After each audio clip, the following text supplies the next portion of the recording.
Nous sommes dans la partie ouest du Cameroun.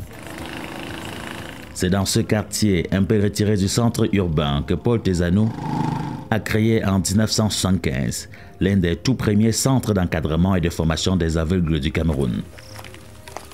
À ce jour, ce sont près de 300 Camerounais et étrangers, mâles ou non-voyants, qui sont passés par ce centre qui est d'ici qu'ils partent chaque matin pour regagner les différents établissements scolaires où Paul les inscrit. Les pensionnaires du centre des jeunes aveugles de Tchang viennent de tous les 4 coins du Cameroun. Le suivi, l'encadrement et la formation qu'offre le centre de Tezanou serait le charme recherché ici. Je dirais que dès qu'un jeune aveugle arrive ici, il est vacciné. Et il est vacciné, ce n'est même pas de la sorcellerie. C'est que le milieu est convenable, le milieu est assaini, le milieu est acceptable. Et dès lors qu'un jeune aveugle arrive ici et sort d'une famille nantie ou non, la différence c'est qu'il retrouve les jeunes de son âge et les jeunes qui partagent les mêmes conditions que lui.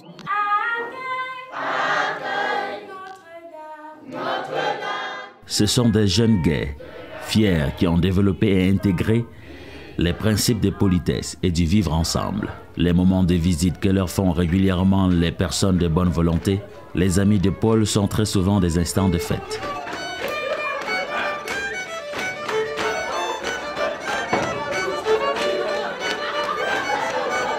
Les difficultés qu'éprouvent les personnes mâles ou non-voyantes au Cameroun sur le chemin de la scolarisation sont encore légion.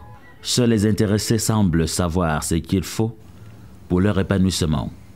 Le système éducatif appliqué au pays ne leur étant pas favorable. Disons que le centre, à son niveau, appuie le système éducatif au lycée dans la mesure où, pour que nous ayons des épreuves adaptées au lycée, il faut qu'à chaque fois, le centre déploie son personnel pour le lycée afin qu'il puisse prendre des épreuves en noir et essaye de les embosser parce qu'il existe déjà une machine qui permet de passer de l'écriture noire que vous utilisez à l'écriture braille. Et il faut des personnes spécialisées pour le faire. Et ça, c'est le centre. Bien que le centre est obligé de le faire parce que la situation est là. Mais sinon, le problème doit trouver solution dès l'école normale où les enseignants sont préparés là-bas.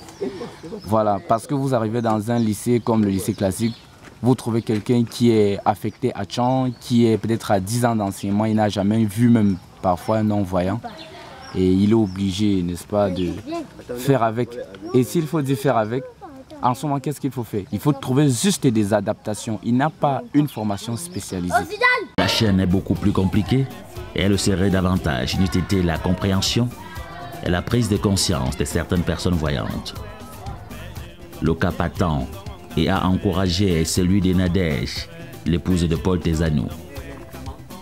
À côté de sa casquette d'enseignante dans un établissement primaire public de la ville, c'est la femme à tout faire du centre des jeunes aveugles de Tchang.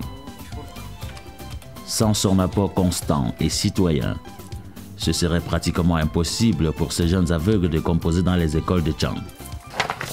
Nous allons sur place à l'école, dans les écoles, collèges chercher. Et on revient sur place ici pour mettre un braille. Pour mettre un braille comme ça. Par exemple, ça c'est l'épreuve d'anglais de la 3e. Nous transcrivons bien avant. Et l'administration de l'école ou du collège a sa possession et puis distribue aussi, puisqu'il est assis à côté des voyants. Mais au lieu de recevoir en noir, il reçoit en braille. Et lui, il lit et il traite. Il lit, il traite sans gêner qui que ce soit. Et après, il récupère et l'équipe qui vient du centre remet en noir ce qu'il a traité. Et le professeur peut maintenant lui donner une note. Au centre, à cette unité, nous faisons la transcription. Et à l'école, on fait après la traduction.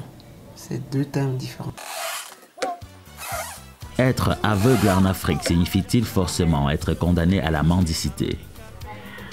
Plusieurs associations camerounaises refusent cette fatalité et aide les non-voyants à s'insérer dans la société et à devenir indépendants. C'est ainsi qu'au Centre des jeunes aveugles de Tchang, l'accent est mis sur cet aspect à travers l'atelier de formation professionnelle. Cet atelier consiste à produire les objets d'art. Les objets d'art, comme vous voyez, et on forme les enfants aussi qui veulent se donner dans la vie professionnelle. Nous fabriquons les objets en rotin. Comme vous voyez tout autour, là, il y a les choses tissées en rotin. Nous fabriquons les brosses, comme nous tissons les brosses comme ça. Le canal des chaises, comme vous voyez là-bas. Les filles s'emploient plus à tisser des nappes de table et sous-plat, un processus qui, sur le plan environnemental, reste à encourager, celles-ci faisant en même temps dans le recyclage des capsules de bière qui sont répandues de façon désordonnée dans les villes du pays. Le Centre des jeunes aveugles de Tchang dispose de quelques hectares de terre qui sont cultivés par ses pensionnaires. Les récoltes ici lui permettent de garantir l'autosuffisance alimentaire pour ces jeunes. Parce que le chômage frappe tout le monde, voyants comme non-voyants, les aveugles n'ont aucune assurance que leur formation les tirera de l'indigence. Le gouvernement a prévu une loi qui veut que chaque société doit employer au moins 10% des personnes handicapées, mais elle n'est pas appliquée car il n'y a pas de mesures coercitives ou incitatives. Pour donner une valeur ajoutée aussi à ces pensionnaires formés, le CEJAD leur enseigne l'informatique grâce au logiciel JOS. Un logiciel qui, par le biais d'un haut-parleur ou d'un casque, permet à l'aveugle d'entendre la manipulation qu'il vient de faire. S'il tape par exemple A, il entendra la machine dire A. C'est leurs emails lorsqu'ils vont dans un cybercafé, le centre n'étant pas régulièrement connecté sur Internet. Ils peuvent copier le message sur une disquette ou une clé USB et en rentrant, le logiciel lira leur message, nous l'a dit Romaric Takeu, responsable de cet atelier. Il est appelé à enseigner aux autres ce qu'il a lui-même appris au Centre des jeunes aveugles de Tchang. Au centre-ville de Tchang, Paul Tezano coordonne la gestion des activités économiques liées à son centre. Il s'agit de ce magasin que la municipalité lui a mis à disposition à l'entrée du marché A. L'espace permet aux pensionnaires du CEJAD de découler les produits de l'artisanat qu'ils fabriquent au niveau de l'atelier professionnel. En plus des actions éducatives et formatrices, le CEJAD mène des actions de sensibilisation dans les médias et les églises pour indiquer à la population que les aveugles ne représentent pas une menace et ne sont pas agressifs, et donc peuvent offrir le même degré de service et d'amitié, voire plus en société. En tout cas, les multiples actions de Paul Tezano en local comme sur le plan national ont contribué à une meilleure considération de la question handicapée au Cameroun de nos jours.